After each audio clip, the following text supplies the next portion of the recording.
नमस्कार दोस्तों, मैं चोप सिंह सक्सेना और आप देख रहे हैं हिंदुस्तान शिविर। बात करते हैं इस वक्त की प्रमुख खबर की। ताजनगी आगरा में प्रॉपर्टी के बंटवारे के लिए एक मां ने ही अपने बेटे और बहू की हत्या की साजिश रच दी। मां ने ही हत्या के लिए लड्डू में जहर मिलाया था। बड़े बेटे और बहू ने इसमें मां का साथ दिया था। 4 दिन पहले पुलिस को सूचना मिली थी कि आलमपाड़ा में चांदी कारीगर बीरू अपनी पत्नी डोली के साथ रहते हैं। उनकी 1 माह की बेटी भी है। लोगों ने बताया है कि सुबह 11 बजे तक पत्नी दोनों ठीक थे। लोगों ने उन्हें देखा था। इसके बाद दोनों अपने कमरे में चले गए और दोपहर 3 बजे तक जब वे बाहर नहीं आए तो कमरे में देखा गया। कमरे में दोनों बेड पर अचेतावस्था में थे। जब कमरे का दरवाजा तोड़ा तो उनके मुंह से झाग निकल रहे थे। पास में बच्ची लेटी थी। आशंका जताई जा रही थी कि गृह कलेश के चलते दोनों ने जहरीला पदार्थ खाया है। मोहल्ले वालों ने भी पुलिस को बताया था कि दोनों का परिवार में विवाद चलता था। इस वजह से आए दिन लोग लड़ते थे और कई बार मोहल्ले वालों ने ही समझौता कराया था। मरने से ठीक पहले युवक ने अपने साले को व्हाट्सएप ऐप पर एक ऑडियो मैसेज भेजा। उसमें अपने परिवार वालों पर लड्डू में जहर मिलाने की बात कही थी। युवक के साले ने घटना को लेकर पुलिस से शिकायत की थी। वो वॉइस मैसेज भी सबूत के तौर पर उपलब्ध कराया था।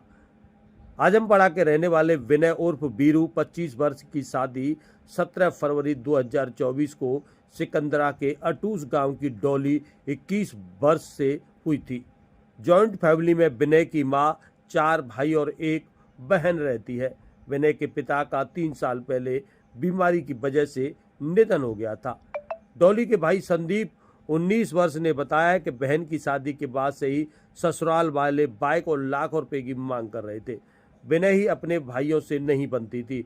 वह गिलेट और चांदी की पायल बनाने का काम करता था। घर के पास में ही उनका कारखाना था। विनय के भाई राम और टीटू कारखाना हथियाना चाहते थे। इस वजह से घर में आए दिन झगड़े होते थे।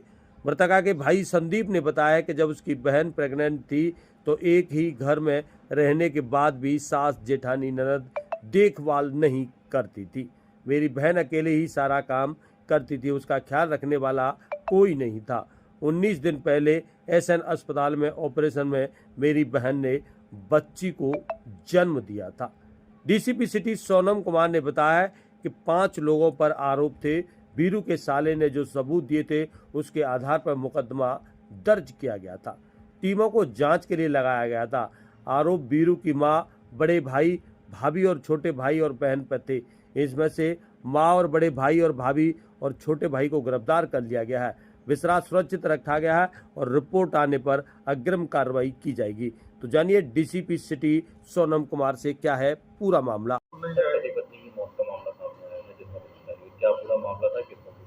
देखिए, पति पत्नी के सुसाइड की सूचना प्राप्त हुई थी। इस पर वहाँ पहुँचे। वहाँ पे घटनास्थल पे एसओजी सर्वेलांस और फील्ड यूनिट पहुंची। वैज्ञानिक साक्ष्य एकत्रित किए गए थे।